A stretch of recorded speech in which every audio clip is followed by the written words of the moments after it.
Tatawa ako sa anak ko kasi tingnan niyo naglalaro siya tapos suot niya yung medal niya. May medal si Johan, guys. Ayan, congratulations anak! Forward! Naglalaro kasi siya niya, no? So kanina guys, maaga pa kami dahil third day ni Buwa sa kanyang medical. So may nagko-comment din dyan na kung pwede din ba sa iba si Buwa magpa-check up or magpa-x-ray. Hindi pwede. Kasi alam nyo ba, may sarili talaga silang doktor doon. Ayun talaga yung nag-check. So ilang days na lang darating na sila ni Ama and excited na kami. Actually, nag-usap kami ni Johan na sabi ko, Johan, did you notice na kung nandito sila, Tulubuwa and all from America, our house is totally different. Yung bang lively, Smell is different. the smell is different daw, sabi na. Siyempre galing sila ng Amerika, mabango ba? And yung spirit, guys, ng bahay namin masaya. So kaya Silent. kaya nga sabi niyo, tingnan mo mama, tahimik. Pag andito na sila ni Ama, magiging busy na. So ako guys, parang Yuhan, pag nandito kasi sila, busy lagi yung bahay namin. And sabi ni Yuhan, at parati maraming bisita, napupunta syempre yung mga relatives guys na hindi nakikita. Tapos pag nandito, makikita mo na at lalo festival. Tapos si Ama kasi ganyan siya. Pag nandito siya, si Ama guys, alam nyo ba, very thoughtful siya na tao na sa kahit maliit lang na bagay, nagbibigay talaga siya. Hindi man guys mamahalin ang mga binibigay ni Ama. Yung mga simple lang guys. Basta may ibibigay lang siya. Kumbaga guys, ang pagbibigay naman natin sa kapwa natin, hindi naman yan na kailangan branded. Kung gaano kataba yung puso natin, 'di ba? At kung talagang galing sa puso natin yung pagbibigay natin.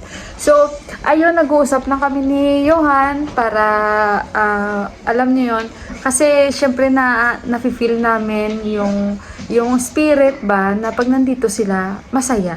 Parang talagang may buhay yung bahay namin na basta guys, kakaiba. Siguro ganun pag may dumating na galing abroad, ganun talaga ang pakiramdam o yung environment nyo, masaya. Lalong-lalo na yung mga bata na syempre nag-a-adjust sila sa time na natatawa ako noon na 24 hours yung bata, hindi talaga natutulog. Nakatulog na ako, pagising ko yung bata, naglalaro pa. Tapos nung sila na ni Johan na maglalaro guys, yung mga pamangkin ni Deepak, mga anak ng kuya niya at kapatid niya na isa, nakatulog na lang sa sofa, nagsarili na lang natulog ba? Kasi nga, dahil sa time nila guys. What are you talking about? Just keep quiet, I'm explaining What it to them. are you talking about? I'm talking about like, Yona, I remember that both of you were dancing and suddenly Yona fell asleep. So that is why I'm just telling them the story. So yun ang nakakamiss. Tapos basta guys, yung mga bata din ayan, wala lang, nag-usap lang kami niyon kasi since malapit na talaga sila ni Ama darating. So yun ang aming pinag-uusapan. Antayin nyo na lang yung pagdating nila ni Ama dahil kahit naman kami sobrang excited. Medyo may kalamigan na talaga guys. So kanina ang dami. At alam nyo ba si Buwa kanina, ang number niya nung pagdating namin, number 63 si Buwa. Si Buwa wise siya. Ang ginawa niya daw, nagdaya siya. Kasi nga yung katabi ko 67. So almost kabatch lang yun ni Buwa. Wala siya dito. Lumabas. So almost kabatch lang ni Buwa yung katabi ko. Nauna pa kaming umalis. Ang dami nila kanina. Siguro mga nasa 100 yun ang mga yun. So, ayan guys, ipapakita ko sa inyo yung pangalan na, yung signboard doon. Ayan siya, So, ayan guys, Migration Health Assessment. Guys, dito kami ni Johan. Tuturuan ako ni Johan since magaling na si Johan. He is very good now in Nepali. Nepali Language Challenge. Kasi Johan is very good now in Nepali. Sorry, Nepali language. Okay. How are you? Namaste. Pero alcohol costo sa. Alcobar kotos. Tobi ko alcohol costo sa. Tapay ko alcobar kastucha. Alcohol. Alcobar. Tapay ko alcobar kastucha. Means what? Cover. Not namaste? No. Namaste means Namaste. Hello. Means hello. What? Tapay ko Al. alcobar Yeah. Costo sa. Kosto cha. Pero Al-Khabar ठीक छ. Means? I'm fine. Mero means? I am fine. Tapay? तपाईको Al-Khabar कस्तो छ? Tapay Al-Kobar kasto cha. Tapay ko Al-Kobar kasto cha. Means? तपाईको Al-Khabar. Al-Kabhar kasto cha. Like Dubai Okay. place no Al-Khabar. Okay, when I want to say, my name is Mila. Meron naam ko, Mila o. Yes. Oh, so how will I say? You are saying what is my name? Okay, then how you say in Nepali? मेरो नाम मिला बुढाथोकी हो. Meron naam Mila Budatuki ho. Why always there is ho? What is ho means? I don't know. Ay, and why you use ho? Because in us, It's like full stop. you know who in us? Whoever belongs to the Chinese family, right? Because I have some friends, the family name is Hu. Mila Grace Budatukin Ho, Budatuki Ho, but in Nepali is normal only Ho. Right? And then, tell me in Nepali, then I will guess it. In Nepali. Then I will translate it into English. Sige na. तपाईँ कति बजी जानुहुन्छ? Hajur? Mabilis ako magsabi, Hajur? Pero hindi ko na alam yung katugtong. Again. तपाईँ कति बजी जानुहुन्छ single? Oh! Sabi niya sa akin, what time are you going to single? आसियामा अघि नै Okay. वालमा हामी अहिले समाजमा बस्दैछौँ. Parang ang hirap. Ha? Again? हामी अहिले समाजमा बस्दैछौँ. Ay, hindi guys. Malalim. I don't know. Okay, can you translate? We are currently staying in a town. Oh, okay. Oy. Excuse me, cover your mouth. Excuse Oh. me. Okay. So, how will, okay, now you say again, I will, nalito ako, ang lalim no? You say it again, then I will translate. Kasi minsan familiar ako because sometimes, I'm familiar. Sige na, don't think. I'm thinking. Don't think. It's just a waste of time. Whatever it comes in your mind, just म say it. हिँडिरहेको छु. Huh? म हिँडिरहेको छु. Moy?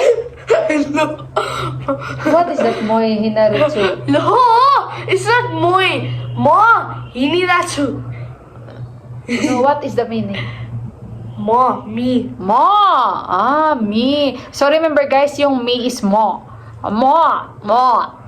Then, हिँडिरहेको छु. Hiliratsu. हिँडिरहेको छु. Hiliratsu. Kasi alam nyo guys, ang Nepali na na language or ang words nila, parang very deep siya guys, no? Mahirap habulin yung accent nila.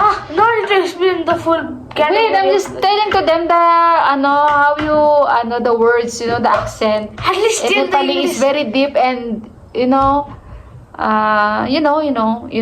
Oh, ano na? You tell na. Okay. म हिँडिरहेको छु. Hiniratsu means Yeah. what is hiniratsu? I don't know what is hiniratsu. I am walking. Oh, hiniratsu means walking. Yeah. म कुदिरहेको छु. Mo kudiratsu. Okay.